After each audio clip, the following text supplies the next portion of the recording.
What's going on, guys? JSGC here, and we are here for another Manchester City video. This time it is our final preview of the season. We are going to be previewing the very prestigious FA Cup final. What an honour it is to be in the FA Cup final, the oldest competition in the whole of England. It's been going on now for more than a century.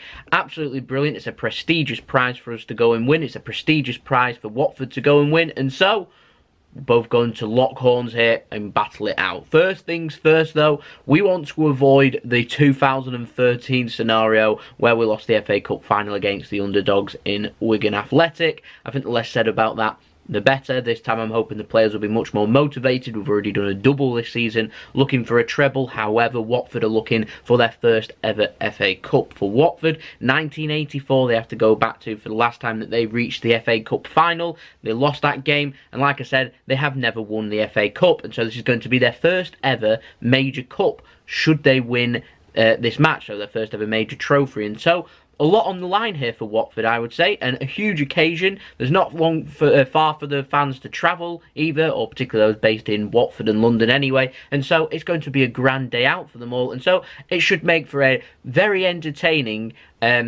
well, a very good day, basically. You know, it's a special FA Cup moment for Watford, and so locking horns with Manchester City, it's going to be a very good game, I think. I don't think it'll be a classic, but I think it'll be a very good game that will certainly live in the memory of the Watford fans and the Manchester City fans, but then again, all FA Cup finals will always stick in your brain. Now, for Manchester City, their last major trophy came last week, in the form of the Premier League trophy. We haven't reached the FA Cup final in 6 whole years, and we haven't won the FA Cup in 8 long years. And so, like I said, it's the most historic cup in the whole of England. It's on the line. Pep loves winning things. He's always wanted to win every single domestic trophy that is available to him. He'll want the FA Cup. Perfect time here for us to go and get it, so something will give. Pep will either win the FA Cup for the first time, or Watford will win the FA Cup for the first time and also win their first major piece of silverware. Now, in terms of the game, Manchester City against Brighton at Wembley in the FA Cup semi-final. City did struggle to play their normal game. We broke them down nice and early, but never really got out of second gear, and I feel like Watford might take confidence from the fact that that happened. They'll know that if they can sit tight, defend well, then they've got every chance of getting something out of this game. Let's not forget that the passing, Manchester City's passing, we like to do 600, 700, 800 passes per game. On the Wembley pitch that we've played this season, we haven't done more than around 600. And so our passes are right down. The pitch is a little bit bigger. The pitch is a little bit more stretched. So if you can defend properly on it, you've got every chance of getting something from the game. You always feel that you need to score first to be able to hold any kind of advantage. And that's where City will struggle should Watford score first. It won't be like Brighton. The pitch is a little bit smaller and they'll be motivated. If Brighton weather the storm for 5 or 10 minutes, Man City would struggle in that game, and Watford will feel if they can get ahead, they'll take confidence from the fact that Brighton in that Premier League game went ahead. They know that they can get ahead.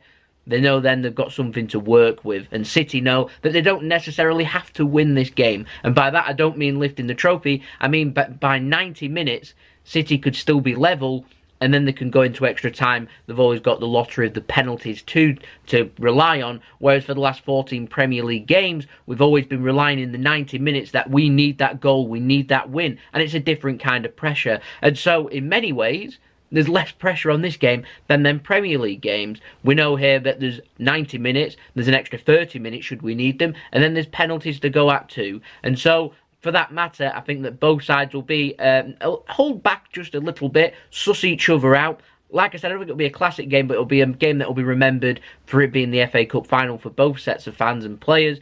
I think it'll be a low-scoring game. Manchester City at Wembley this season won against Tottenham Hotspur in the Premier League 1-0. We won 1-0 against Brighton in the FA Cup semi-final, 1-0, and we also drew the Carabao Cup after 120 minutes before winning on penalties. That finished 0-0. City haven't conceded at Wembley, and in 3 games we've scored only twice. City are the top goal scorers in the whole of Europe. We love scoring goals. This pitch, though, it isn't easy to play on. And like I said, you score first, you have got something to work for. City need to make sure they try and limit Watford as much as possible. We need to be clinical. Always crucial in a game, you need to be clinical to be able to win this game. And like I said, scoring first will be the team that holds the advantage in this game. And City will, like always, target the first 15 minutes. We are the top goal scorers in the whole Premier League in scoring in the first 15 minutes by a country mile. Whereas there's other teams out there like Liverpool that like scoring in the last 15 minutes and like finishing strong. City did that last season. This time they like going early. So it makes it very interesting. I think we'll have a rough idea of where this game's going after around 30 minutes or so. Should it remain at 0-0 and get into half-time, I think this will turn into a very scrappy game. For Watford, they'll enjoy making it a scrappy game. That's obviously where they're going to take confidence. They've got good players in their team, so we're looking in the middle, in particular, Doucoure and Capoue, in trying to keep Manchester City quiet. That makes a 4-man defence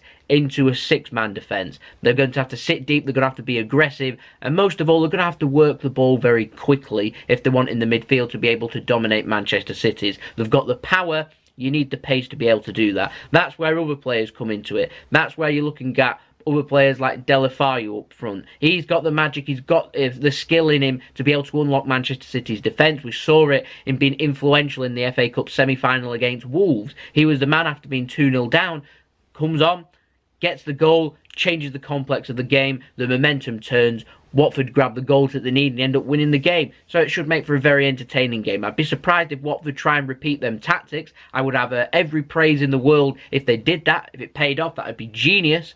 However, you're suffering if you do it against Manchester City because it's, well, you're basically relying on attacking. And when you do that, Manchester City will keep things narrow. And when City do that, City then become very dangerous on the counter-attack. Believe it or not, City are very good on the counter-attack. And if that's the case, then I feel like someone like Kevin De Bruyne, who has trained all week, will be crucial in this game. Because he is brilliant at working a counter-attack. One ball over, all of a sudden your whole game plan's being undone and Manchester City are in. And that's the dangers that's facing Watford, the dangers that's facing City. They're going to have to keep a player like Deeney quiet up front. Not only does he have a big mouth and he likes speaking off the pitch, making comments before the just after the semi-final, and making comments again all this week, we're going to have to keep him quiet on the pitch too. Physical presence, good in the air, powerful too. Good hold-up player, allows other players then to be able to work around him. You know, it's dangerous. You know, Manchester City need to be careful here. I'm not taking this lightly from Watford. They're a good team.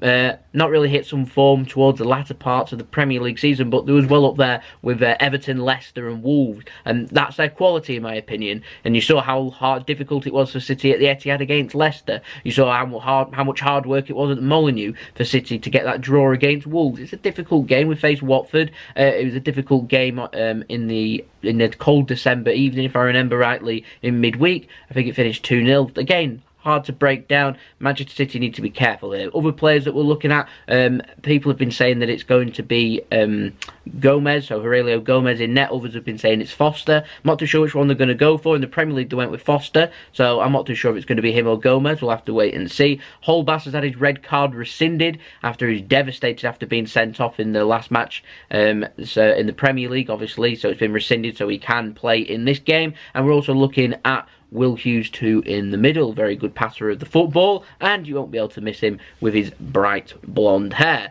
Now, in form-wise, City have won the last 14 Premier League games in a row. Watford haven't won in the last 4 games. They've lost the last 3 games in the Premier League, including their last game in the Premier League, which was a home match against West Ham, which they lost 4-1 and were outplayed. Now, Watford, on their route to the FA Cup final, have beaten Woking, Newcastle, Queen's Park Rangers, Crystal Palace, and let's not forget that match against Wolves after being 2-0 down to win 3-2. For Manchester City, we've come through Rotherham, Burnley, Newport County, Swansea. We've done our own 2-0 down to come back and win 3-2, and of course that tricky game at Wembley against Brighton. And so, interesting route there. Now for Manchester City, we're coming off the back of winning the Premier League trophy. We're coming off the back of partying and drinking and eating and celebrating, basically. But all our focus has to turn to this game. The players resume training on Tuesday. They'll have had a hard session on Wednesday. I imagine again on Thursday. They'll be taking it a little bit easier today. And I imagine they'll be heading up to Wembley before the game. So I imagine that will probably come today too. We're waiting for Pep's press conference. I imagine he'll already know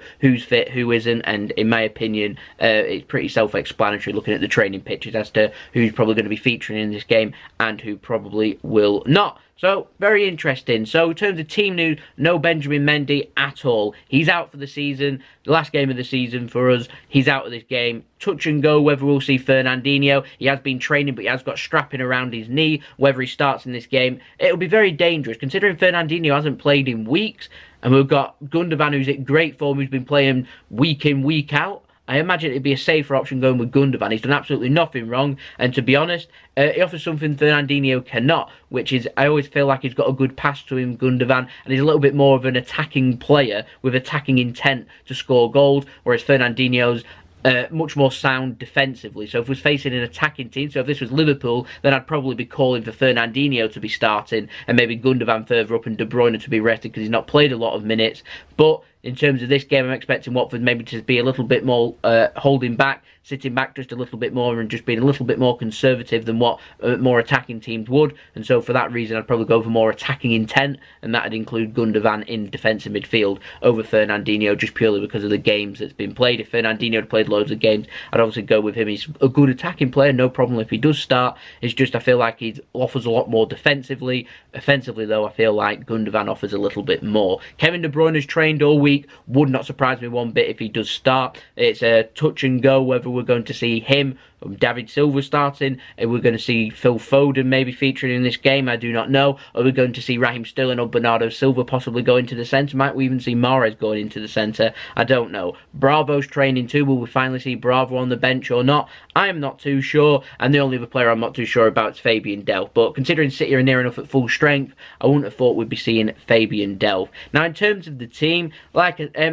it's difficult. Mahrez played so well against Brighton, and in my opinion, he has deserved a start in this game. He played that well, he deserves to start, and I wouldn't change too much from that Brighton team. Like I said, we've got De Bruyne coming back, and so we've always looked a little bit short in midfield, and I feel like if City want to be able to stretch the Wembley pitch and use it to our advantage, the best midfielder in being able to do that, other than the first names on the sheet like Raheem Sterling and Bernardo Silva, would be Kevin De Bruyne, and for that reason, I'd probably start Kevin De Bruyne. So we need to find a way of making things work, and someone is probably going to miss out if that is the case. We'll obviously see Aguero starting too, so where do we go from there? There's decisions to be made. Is it going to be Gundogan or Fernandinho? We're going to see Gundogan go further forward. Is it going to be Riyad Mahrez starting this game? Is Leroy Sane going to feature in this game? I'm not too sure. Will Stones get a start?